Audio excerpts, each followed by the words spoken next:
Next question, જો એક મહિનામાં 6ઠ્ઠી તારીખે મંગળવાર હોય, એટલે કે એક મહિનો છે એમાં 6 તારીખે શું છે?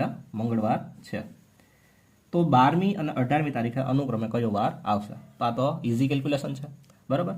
6 તારીખે મંગળવાર છે તો પછી બુધ, ગુરુ, શુક્ર, શનિ, રવિ, એટલે કે 12 તારીખે કયો વાર આવશે?